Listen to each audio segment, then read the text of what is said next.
Hello students, मेरा नाम ऋषभ अग्निहोत्री है और आज जो टॉपिक हम डिस्कस करेंगे वो है provision for depreciation. Provision for depreciation students class 11th में डेप्रिसिएशन चैप्टर में टॉपिक आता है, लेकिन यही स्टूडेंट्स क्लास 12th में भी रिपीट होके आता है कैश फ्लो स्टेटमेंट में। जब हम cash flow from investing activities सीखते हैं उसमें एक टॉपिक आता है accumulated depreciation, that is none other than this provision for depreciation.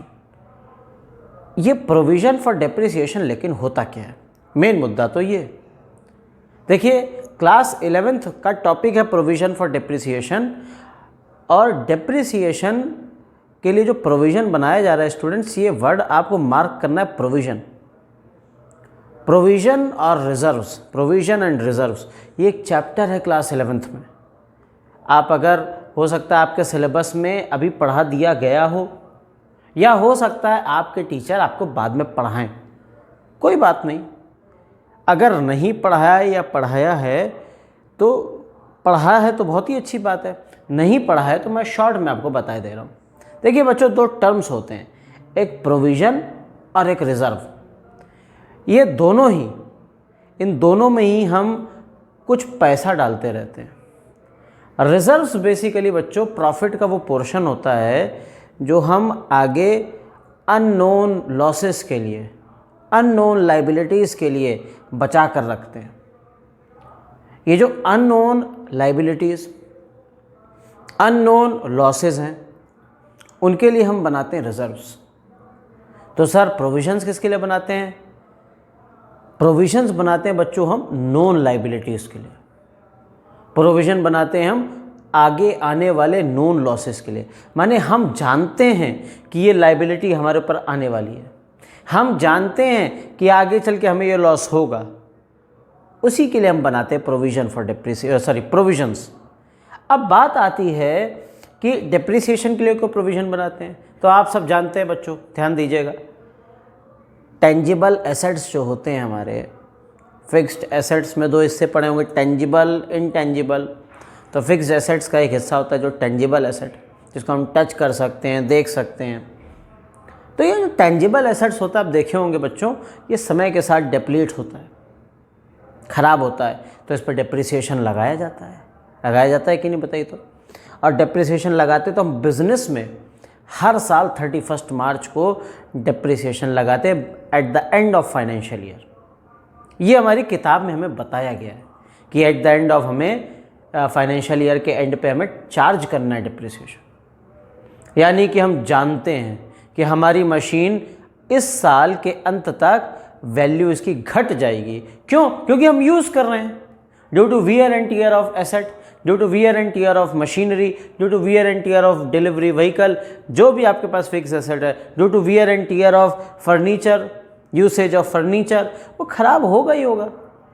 तो हर साल उसके एवज़ में हम लोग डेप्रिसिएशन चार्ज करते हैं एसेट पे और उसकी वैल्यू घटा देते हैं। ये सब आपने पढ़ा होगा डेप्रिसिएशन चैप्टर में। तो मैं आपसे सिर्फ इतना पॉइंट करना चाहता हूँ कि आप सब जानते हैं कि हर साल मेरी मशीनरी, मेरी फिक्स्ड टेंजिबल एसेट की वैल्यू घटनी है, और अगर घटनी है तो इसका मतलब है कि उस पर डेप्रिसिएशन लगना है, और अगर डेप्रिसिएशन लगना है तो ये तो नोन लॉस है, ये तो नोन लॉस है। और नोन लॉस के लिए अभी मैंने बताया क्या बनता है सर, अननोन लॉसेस के लिए रिजर्व्स, और नोन लॉसेस के लिए बनता है क्या sir, provision. Exactly, known losses के लिए प्रोविज़न और अननोन लॉसेस के लिए रिजर्व्स। तो आपका ये नोन लॉस है, जाना परखा लॉस है कि होना ही होना है हर साल। अच्छा सर, और कहीं भी प्रोविज़न बनाते हैं क्या? हाँ बनाते हैं ना। कहाँ सर, कहाँ बनाते हैं? बिज़नेस को मालूम होता है, बिजनेसमैन को, बिज़नेस ओनर को, कि कोई ना कोई डेटर हमारे साथ धोखाधड़ी ज़रूर करेगा।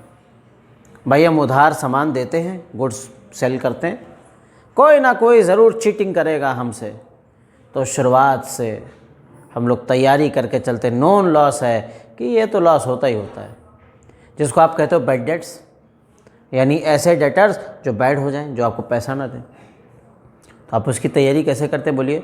सर उसके लिए हम बनाते हैं एक प्रोविज़न का नाम सुना, provision for bad and doubtful debts. Exactly, provision for bad debts, bad debts का भी प्रोविज़न बना रहे हैं। क्योंकि हमें मालूम है कि साल के एंड में नुकसान होना है, और नुकसान होना है पता है पहले से आपको, तो नोन हुआ कि अननोन हुआ सर? तो नोन हो गया, और नोन हो गया तो प्रोविजन। और आपको बताता हूँ एक बहुत आसान सा तरीका है, P फॉर प्रोविजन और P फॉर पता है। P for provision, P for पता है। जो आपको पता है कि होना है नुकसान, जो आपको पता है कि होना है लॉस, जो आपको पता है कि होना है आगे चल के लाइबिलिटी हमें देनी है, ये लाइबिलिटी हमारे ऊपर, तो ऐसी हर अननोन लॉस, ऐसे नोन लॉसेस, पता है वाले लॉसेस को आपको अगर उसकी तैयारी करनी है लॉसेस की, तो आप कुछ कुछ पैसा जोड़िए और प्रोविज़न बनाइए, प्रोविज़न बनाएंगे।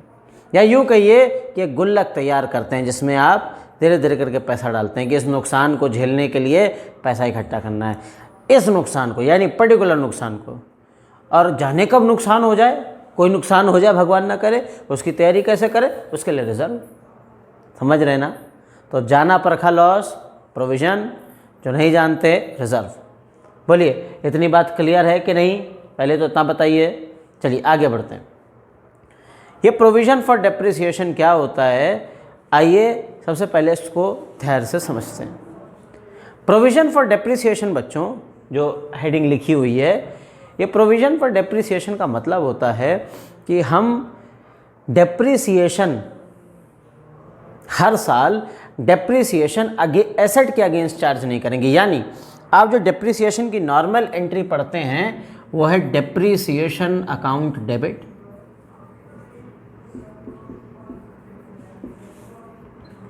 To asset account. यानी देखिए ना, आप हर बार क्रेडिट करते हैं एसेट अकाउंट को, लेकिन जब प्रोविज़न फॉर डेप्रिसिएशन बनाएंगे तो इसको बनाने की ज़रूरत बिल्कुल भी नहीं है। तो सर क्या बनाएं, क्या करें? तो समझिए, अभी तक तो ये एंट्री करते थे, अब तो ये होगी नहीं, तो अब कौन सी एंट्री होनी चाहिए इसकी जगह? सर कुछ तो करोगे आप डेप्रिसिएशन की जगह। नहीं, डेप्रिसिएशन की जगह तो डेप्रिसिएशन ही जाएगा, लेकिन ये एसेट पे चार्ज नहीं होगा बच्चों। तो अब कहाँ जाएगा? सर डेबिट तो डेप्रिसिएशन ही आपने कर दिया है, तो क्रेडिट किसको करेंगे? क्या करें क्रेडिट?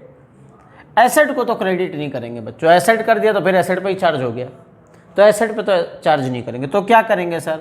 तो हम इसकी जगह कर देंगे प्रोविज़न फॉर डेप्रिसिएशन अकाउंट।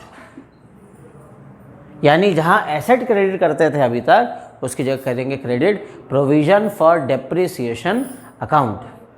ये एंट्री बननी है यहाँ पे। अब अगर ये एंट्री बननी है सर, तो ज़रा सही से समझा दीजिए किस तरीके से ये एंट्री बनेगी।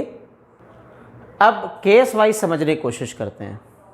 मान लीजिए थोड़ी देर के लिए एग्जांपल लेते हैं। एक मशीनरी है जो आपने 5 लाख रुपीज़ की खरीदी, ठीक है जी? कितने की खरीदी? कितने की खरीदी बताइए? 5 लाख रुपीज़ की। तो 5 लाख, और मान लीजिए इसकी यूज़फुल लाइफ है कितनी? यूज़फुल लाइफ कितनी है मान लीजिए सर? ये मान लीजिए यूज़फुल लाइफ इसकी 5 ईयर्स है, यानी 5 साल है।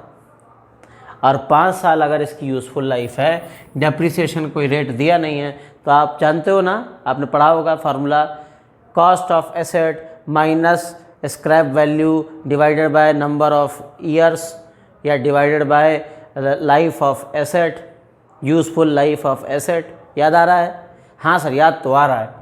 तो वही फार्मूला आप यहाँ पे अप्लाई कर सकते हैं। यहाँ पे कोई स्क्रैप वैल्यू नहीं है मेरे पास, ध्यान रखिएगा, तो मैंने माइनस नहीं किया। कोई खर्चे इस पे मैंने एक्स्ट्रा किए नहीं हैं। 5 लाख रुपए का 5 लाख रुपए ही लगा है मशीन पे, इसी में सब खर्चे इन्वॉल्व होंगे। तो मेरे लिए मशीनरी 5 लाख की है और ये 5 साल चलने वाली है, तो मैं हर साल डेप्रिसिएशन चार्ज करूँगा 1 लाख रुपए। ये SLM मेथड में फार्मूला पढ़ाया जाता है। तो हमारा मुद्दा है कि हर साल कितना डेप्रिसिएशन चार्ज होना है बच्चों? सर डेप्रिसिएशन हर साल चार्ज होना है 1 लाख रुपए। समझिएगा, नॉर्मल कोर्स ऑफ बिजनेस में, एक नॉर्मल बिजनेस में ये 5 लाख की जब मशीनरी है हमने खरीदी है, तो जब 31 मार्च आएगा, पहला साल फर्स्ट ईयर जब 31 मार्च पड़ेगा, तो आप 1 लाख रुपए से वैल्यू डेप्रिशिएट कर देंगे, तो वैल्यू बचेगी 4 लाख। फिर डेप्रिशिएट कर देंगे तो वैल्यू बचेगी कितनी बोलिए? तो 3 लाख। ऐसे ही करके हम घटाते जाएंगे और इसकी वैल्यू 0 कब हो जाएगी आपको पता है, 5वें साल में 0 हो जाएगी, 5 साल बाद। ठीक है जी, क्लियर है। ये तो था डेप्रिसिएशन। लेकिन कभी कभी बिजनेस वाले लोग, कुछ बिजनेसेस क्या करते हैं कि ये 5 लाख की जो एसेट है उसको 5 साल 5 ईयर्स तक 5 लाख का ही दिखाते हैं। या यूँ कहूँ कि ये लोग अपनी एसेट की वैल्यू को रिड्यूस नहीं करते हैं। कब तक नहीं करते सर, कब तक नहीं करते? जब तक ये एसेट को सेल नहीं कर देते हैं, जब तक ये एसेट को बेच नहीं देते हैं, तब तक ये एसेट को इतने पर ही दिखाएंगे। यानी कॉस्ट ऑफ एक्विजिशन पे, एक्विजिशन प्राइस पे ये अपनी एसेट को दिखाते रहते हैं जब तक कि वो सेल ना कर दें।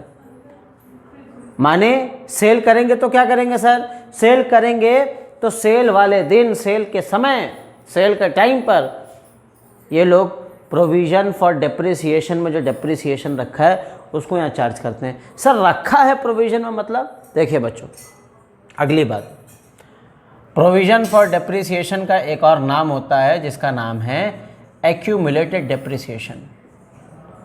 और एक्यूमुलेटेड डेप्रिसिएशन का मतलब होता है बच्चों कुछ इकट्ठा करना। एक्यूमुलेट करना मतलब बोले तो इकट्ठा करना है, इकट्ठा। आप गुल्लक में पैसा डाल रहे हैं तो आप उसमें फंड्स को एक्यूमुलेट कर रहे हैं, ठीक। इसी तरीके से यहाँ पर भी क्या है, इस डेप्रिसिएशन को आप क्या कर रहे हो, डेप्रिसिएशन को आप इकट्ठा कर रहे हो। माने आप जब एसेट पर चार्ज नहीं करोगे लेकिन हर साल निकाल तो रहे हो ना, हर साल उसको नुकसान मान के पीएल में तो दिखा रहे हो ना, लेकिन आप एसेट पे चार्ज नहीं कर रहे हो। आप अपनी बुक्स ऑफ अकाउंट में एसेट की वैल्यू नहीं घटा रहे हो, लेकिन डेप्रिसिएशन अलग से निकालते हो, डेप्रिसिएशन अलग से पीएल में जाता है हर बार, लेकिन आप एसेट में नहीं दिखा रहे। तो कहाँ जा रहा है वो डेप्रिसिएशन सर?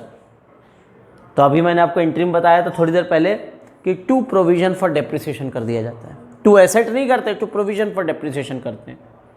यानी हर साल जब साल का एंड आएगा, फाइनेंशियल ईयर का एंड आएगा, तो आप हर साल डेप्रिसिएशन चार्ज करेंगे और प्रोविज़न फॉर डेप्रिसिएशन में डाल देंगे।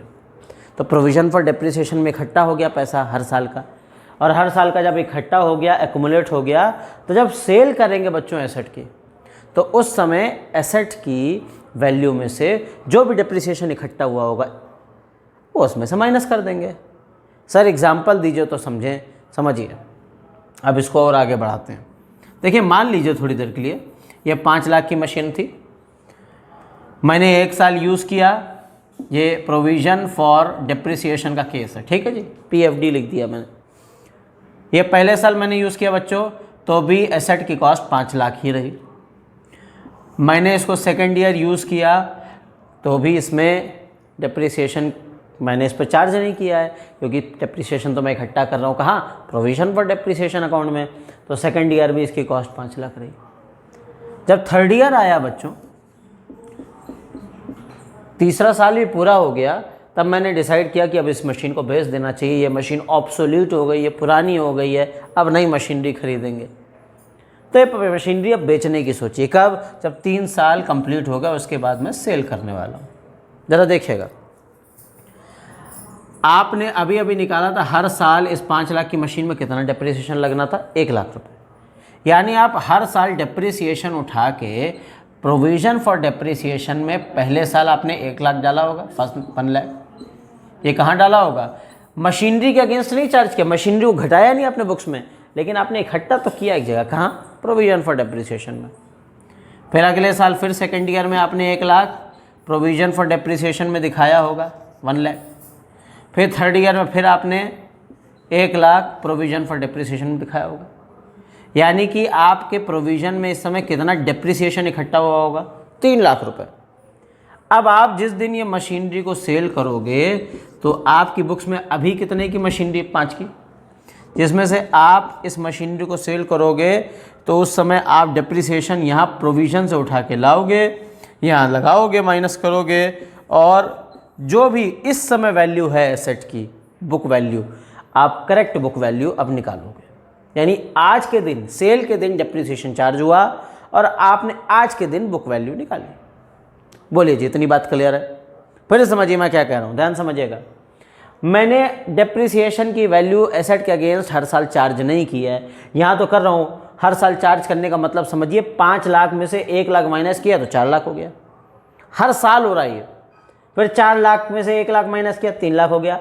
लेकिन यहाँ फर्स्ट ईयर में भी मैंने कुछ चार्ज नहीं किया एसेट पे, तो पूरा 5 लाख पहले साल के एंड पे भी रहा। फिर अगली 31 मार्च आई, फिर 5 लाख रहा। फिर 31 मार्च आई, फिर भी 5 लाख रहा। 3 साल हो गए पूरे। उसके बाद मैंने डिसाइड किया अब इसको सेल करेंगे। जिस दिन सेल करने वाला था बच्चों, उस दिन मैंने देखा प्रोविजन फॉर डेप्रिसिएशन में कितना डेप्रिसिएशन इकट्ठा है भाई इस मशीन का। क्या 3 लाख रुपए इकट्ठा है। कह अच्छा 3 लाख, अरे रे रे। तो 5 लाख में से मैंने तुरंत 3 लाख घटा दिया। अब 5 लाख की मशीन थी, अगर उसमें 3 लाख डेप्रिसिएशन लग चुका है तो वैल्यू कितनी बची आज। अरे सर 3 लाख डेप्रिसिएशन लगने का मतलब 3 लाख रुपए घट गई ना वैल्यू।